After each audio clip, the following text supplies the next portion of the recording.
Let's talk about weight. Not the kind you measure on a scale, and not the kind you lift in a gym to look good for summer. I'm talking about the kind of weight that sits right in the center of your chest at 3 US AM, the weight of expectations, the weight of regret, the crushing pressure of trying to be everything to everyone and feeling like you're slowly, quietly failing at all of it. We all know that feeling. It's the human condition. We carry invisible backpacks filled with rocks. Every mistake, every worry, every bill, every broken relationship adds another stone. And sometimes you look in the mirror and you just feel tired, soul tired. You know what I'm talking about, don't you? That exhaustion that sleep doesn't fix. That heaviness that coffee can't lift. That burden that no vacation can erase.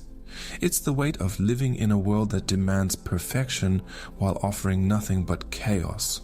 It's the weight of pretending you're fine when you're falling apart. It's the weight of smiling through the pain because you don't want to burden anyone else with your truth. But here's what I need you to understand before we go any further. You weren't designed to carry this alone. You weren't built for this kind of pressure. Your shoulders weren't engineered to hold the weight of the world. And the fact that you're cracking under it doesn't mean you're weak. It means you're human. If you're feeling that weight right now, if your chest is tight just hearing these words, I need you to do something for me. I need you to type one word in the comments right now. Just type listening. That's it. Just listening. Because I need to know you're here. I need to know you're ready to hear what comes next. This isn't just another motivational speech. This isn't just another you got this pep talk. What I'm about to share with you is going to change the way you see everything, but I need to know you're still with me. So, type listening right now, and let's take this journey together. Now, today I want to take you on a journey. We are going to open a case file, a real case analysis of a specific event that happened roughly 2,000 years ago on a hill outside Jerusalem. We aren't just going to look at the theology. We are going to look at the anatomy, the psychology, and the raw, gritty reality of what happened that day. Because unless we understand the mechanics of the cross, we can't understand the magnitude of the love behind it. We sanitize this story too much. We polish the wood and clean up the blood and make it look like a piece of jewelry. We turn it into art, into fashion, into decoration. But the reality was violent, dirty, and loud. It was barbaric, it was horrifying, and it is in that darkness that we find the only light that actually matters. Let's rewind the clock. Let's go to the Garden of Gethsemane. This is where the case analysis begins. It's night. The air is cool, smelling of olive trees and damp earth. The stars are out, indifferent to the cosmic shift about to occur beneath them. Most people think the suffering started with the whip, but the medical reality is that it started here, in the mind. There is a condition documented in medical literature called hematidrosis. It is incredibly rare, so rare that most physicians will never see a case in their entire career. It happens only under peak, extreme emotional stress, stress so severe that the body's fight or flight mechanism goes haywire. The capillaries, the tiny blood vessels that feed your sweat glands, become so engorged with pressure that they burst. The blood mixes with sweat and is pushed out through the pores. When the texts say Jesus sweat drops of blood, that wasn't a metaphor. That wasn't poetic language. That wasn't symbolic imagery.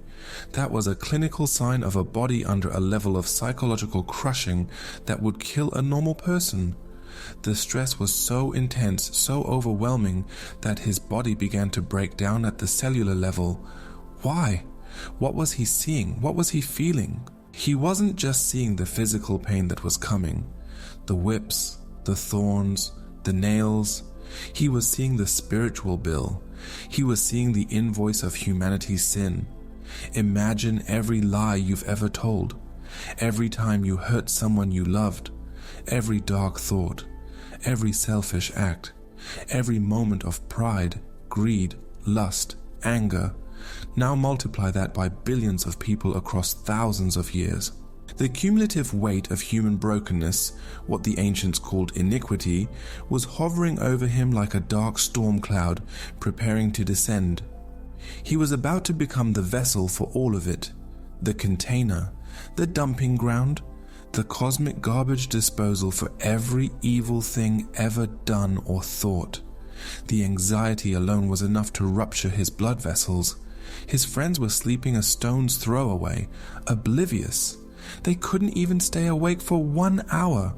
He was alone in his anguish, alone in his knowledge, alone in his choice. And he prayed, "Father, if there's any other way, let this cup pass from me." He was asking for an out. He was looking for an alternative. But there wasn't one. The math didn't work any other way. The equation only balanced if he drank that cup to the bottom. If you are struggling with anxiety right now, if you feel like your mind is a battlefield, if you wake up with your heart racing and your mind spinning, look at Gethsemane. He has been there. He knows the taste of that fear. He knows what it's like when your body betrays you under the weight of stress. He understands the crushing anticipation of suffering. You are not alone in that garden. Then comes the arrest, the betrayal. And this is a different kind of pain. This is relational trauma. It wasn't an enemy who led the soldiers there. It was a friend. Someone who had eaten at his table, someone who had walked the dusty roads with him, someone who had laughed with him, served with him, witnessed the miracles. Judas didn't just point him out. He used a kiss, a symbol of intimacy, of love, of greeting, and weaponized it for death. Think about that. The psychological twisting of that moment, the corruption of something sacred. Have you ever been betrayed? Have you ever had someone you trusted stab you in the back? Not physically, but emotionally. They took your secrets and used them against you. They took your vulnerability and turned it into a weapon. It knocks the wind out of you. It makes you question reality. It makes you wonder if anything was ever real. It makes you distrust everyone. Jesus is standing there, sleep-deprived, his skin likely sensitive and tender from the hematidrosis, looking into the eyes of a friend who sold him out for 30 pieces of silver, the price of a slave, the price of a disposable life. And what does he do? He doesn't run. He doesn't fight. He doesn't call down the legions of angels he mentioned earlier. He steps forward. He surrenders. This is the first lesson of the weight. Acceptance of the mission. He could have walked away. He could have said, "You know what? You people aren't worth it."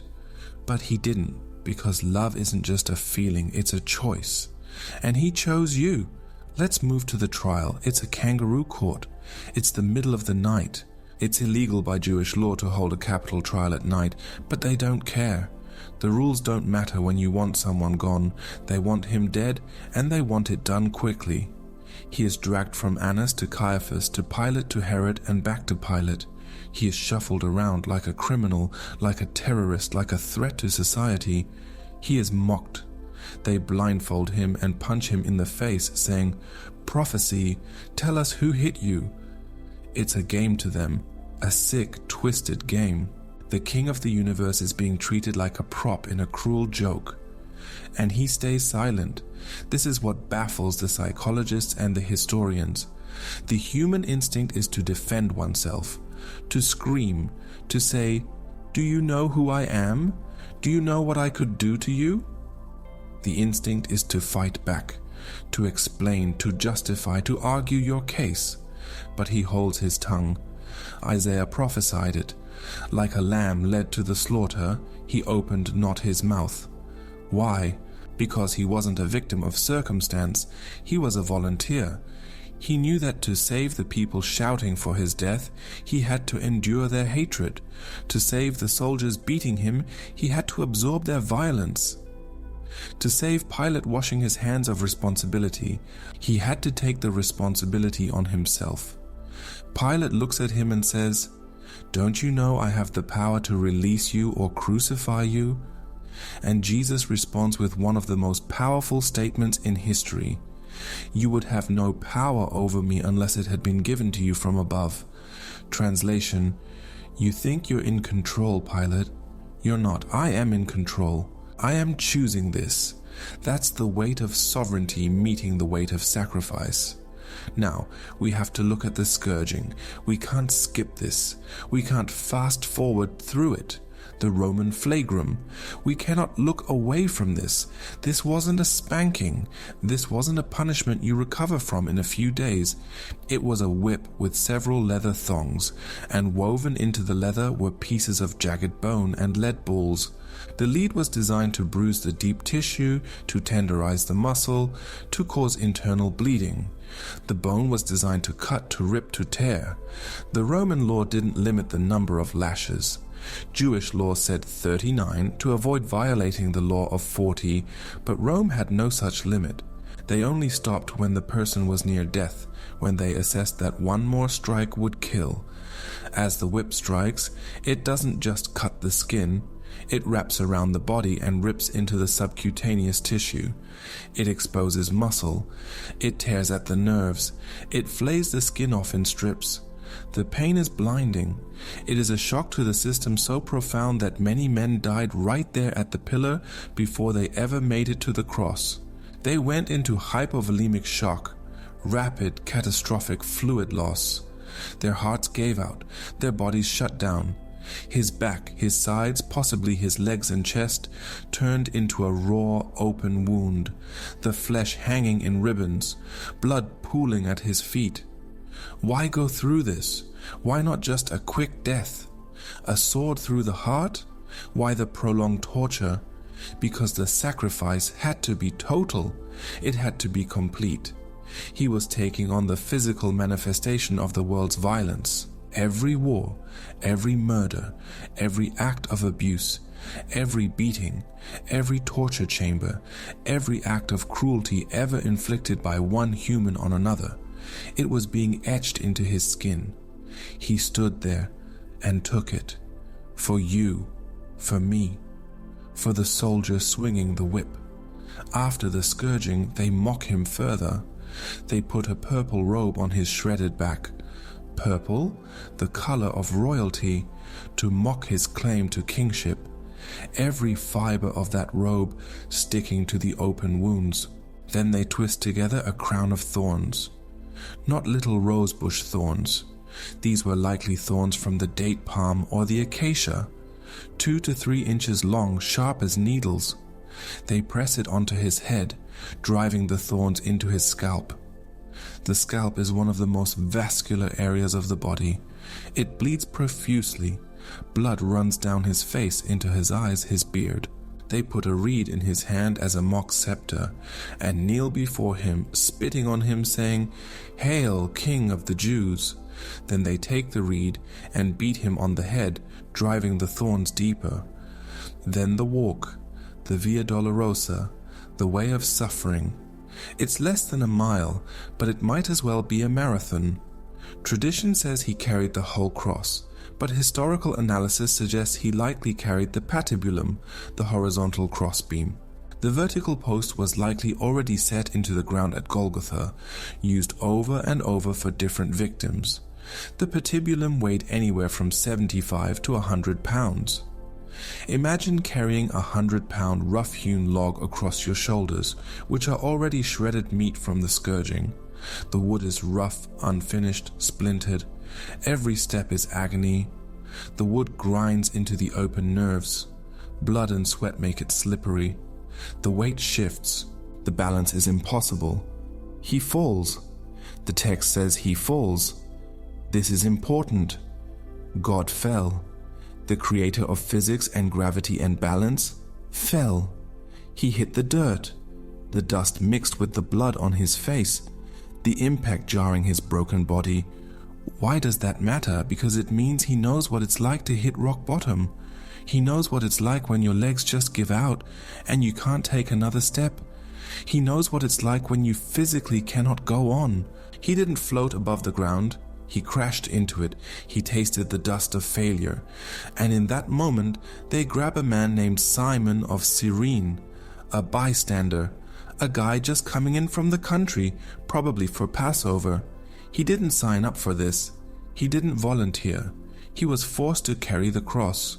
The soldiers saw this battered, broken man couldn't make it, and they conscripted someone from the crowd. This is a massive lesson for us. Sometimes the weight is too heavy to carry alone. Even Jesus accepted help.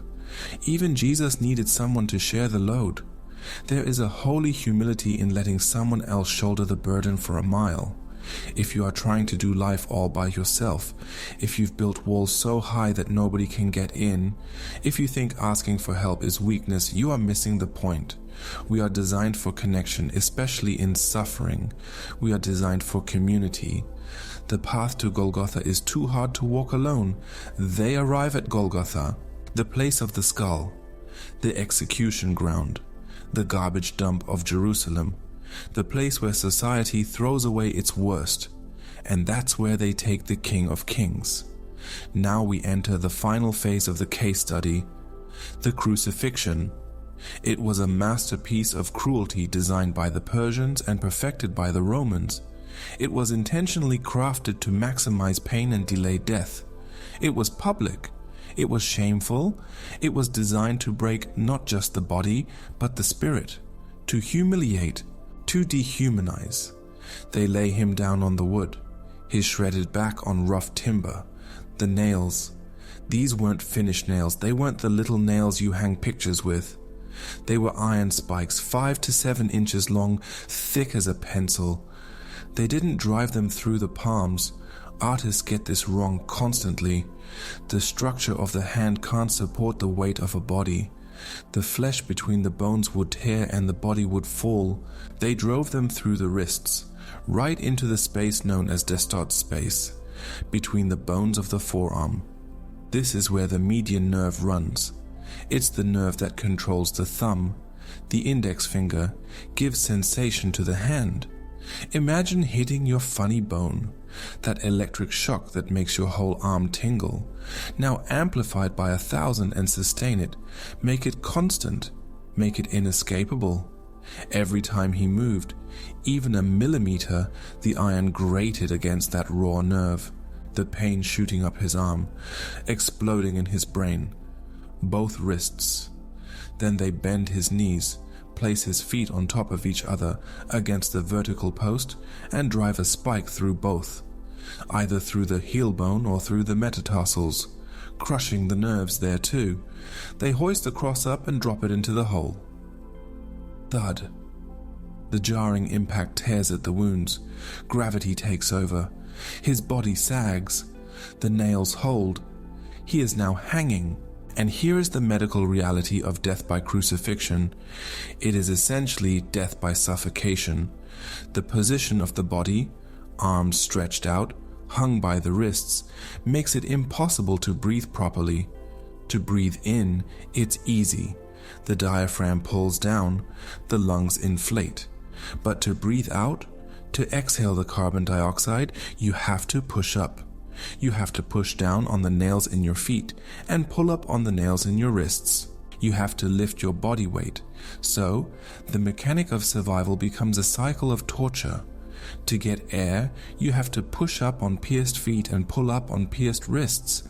The pain is excruciating. You take a breath, and then you sink back down, exhausted. The muscles cramp. The lactic acid builds. Then the carbon dioxide builds up in the lungs. The panic sets in. Your body screams for oxygen, and you have to do it again. Up, down, up, down. Each time scraping the raw back against the rough wood. Each time the splinters grinding into exposed muscle. Each time the nerves firing in agony. He did this for hours, while people walked by and mocked him, while they gambled for his clothes at the foot of the cross, while they shouted, "If you're the Son of God, come down, save yourself." While the religious leaders sneered, "He saved others, himself he cannot save." The irony is they were right. He couldn't save himself and save us. It was one or the other. and he chose us. But the physical pain, as horrific as it was, as unimaginable as that torture was nothing compared to the spiritual transaction. At noon, the sky turned black. This wasn't an eclipse. Passover happens during a full moon, and eclipses only happen during a new moon. This was something else. This was supernatural. This was the cosmos reacting to the Creator absorbing the darkness of the world. The sun, which he created, refused to shine on what was happening. Creation itself recoiled. In those 3 hours of darkness, Jesus experienced something he had never experienced in eternity. Separation. He cried out, "Eloi, Eloi, lema sabachthani?" My God, why have you forsaken me?" This is the hardest part of the case to analyze because it defies logic. It breaks theology. It shatters our understanding. The Son is separated from the Father. The bond of the Trinity, which has existed forever, which defines the nature of God, is stretched to the breaking point. Why? Because God cannot look upon sin.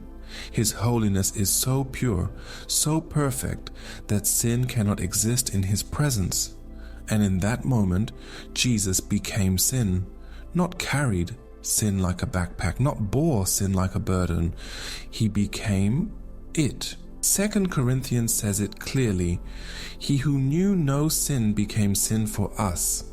He didn't just take the punishment, he embodied the consequences. He felt the cold, dark isolation of hell so that you would never have to. He was abandoned so that you could be adopted. He was rejected so that you could be accepted. He was cut off so that you could be connected. Think about the loneliness you feel sometimes, the feeling that nobody understands you, that you are screaming into a void and nobody hears, that isolation, that abandonment. Jesus went into the ultimate void. He went into the abyss. He descended into the depths of spiritual death. He took the full voltage of judgment that was meant for us. Every amp, every watt, every ounce of divine wrath against sin. It's like standing in front of a firing squad, and just as the triggers are pulled, someone jumps in front of you and takes every single bullet. You walk away without a scratch. He falls to the ground, riddled and broken. And then, the final words. After hours of this torture, after the darkness, after the separation, he gathers what little air he can and speaks. It is finished. In the original Greek, tetelestai. It's an accounting term. It means paid in full. It was stamped on bills and invoices. It was written on tax receipts. When a debt was completely paid off, when the last coin was counted, they would write tetelestai across the document. He didn't say, "I am finished." He didn't say, "I'm dying." He didn't say, "It's over." He said the debt is paid. The transaction is complete. The work is done. The weight that you are trying to carry, the guilt from 10 years ago that still wakes you up at night, the shame of that secret habit you can't seem to break, the fear of the future that paralyzes you, the anger you can't let go of, the bitterness that's eating you alive. It was all calculated, tabulated, weighed, measured, and settled on that cross. The invoice was stamped, paid in full. He gave up his spirit. Not he died, he gave up his spirit. It was a choice.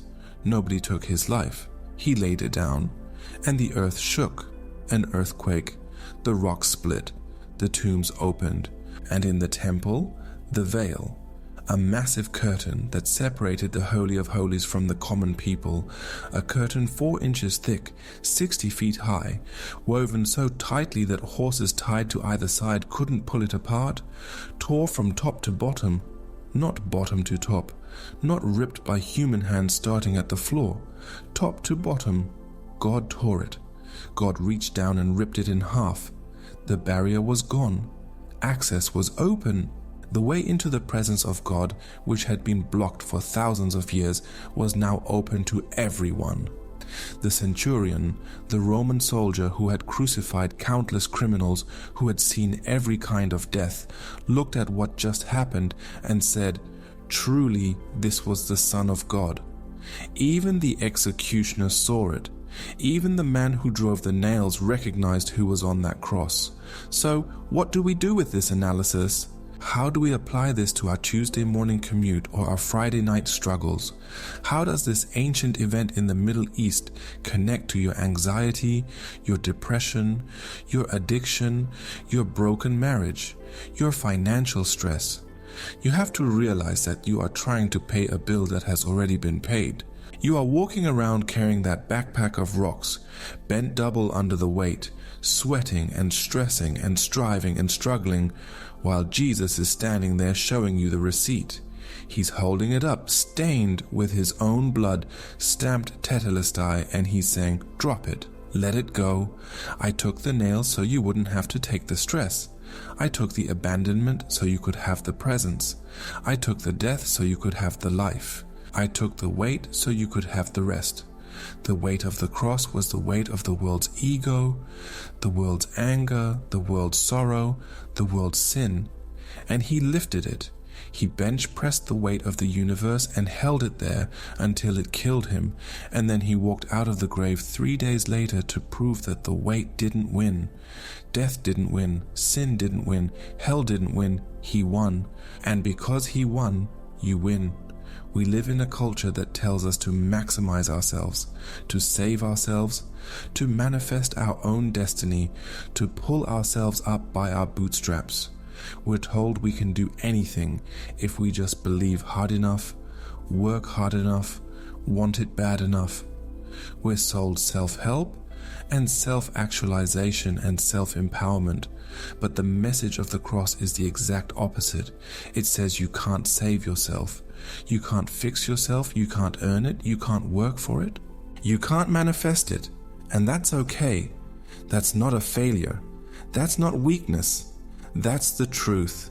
Because you were never meant to save yourself. You were meant to be saved. You were meant to be loved. You were meant to be held. You were meant to trust. You were meant to surrender. Listen to me closely. I don't know what cross you are carrying right now. Maybe it's a sickness. Maybe it's a divorce. Maybe it's a prodigal child who is lost in addiction or rebellion. Maybe it's a job you hate. Maybe it's a body you can't stand to look at in the mirror. Maybe it's a past you can't escape. Maybe it's just a deep, pervasive sense of emptiness that nothing fills. You feel the wood grinding into your shoulder. You feel the splinters. You feel the heat of the sun. You are at your breaking point. You're thinking about giving up. You're thinking it's not worth it. You're thinking maybe everyone would be better off without you. You need to look at the hill. You need to look at the man on the middle cross. He is not looking at you with judgment. He is not looking at you with disappointment. He is not shaking his head at your failures. He is looking at you with a love that is fiercer than death. A love that walked through hell for you. A love that said, I would do it again. I would do it 1,000 times. You are worth it. He is saying, give it to me. Give me the weight. Give me the pain. Give me the shame. Give me the guilt. Give me the fear. I already carried it once. Let me carry it again. This isn't just a story. This isn't just ancient history. This isn't just a religious tradition or a cultural myth. This is the pivot point of history. This is the moment where gravity changed. The gravity of grace pulling you up instead of the gravity of sin pulling you down. This is the moment where everything shifted, where the cosmic equation was balanced, where justice and mercy met, where love proved it was stronger than death. So here is the challenge. Here is the shift. Here is the invitation. Stop trying to be the hero of your own story. You aren't the hero. He is. You are the one being rescued. And there is such a relief in that. There is such a freedom in realizing you don't have to hold it all together. You don't have to be perfect. You don't have to have all the answers. You don't have to pretend you're strong when you're falling apart. You can let go. You can fall into His grace. You can rest in His finished work. I want you to take a moment right now. Close your eyes if you can. Take a deep breath. Visualize that heavy backpack you've been lugging around. See it in your mind. Feel the weight on your shoulders. Now visualize taking it off. Feel the strap sliding off your arms. Feel the relief in your spine as the weight lifts. Now, imagine walking to the foot of that cross, the middle cross on the hill called Golgotha. See the blood-stained wood.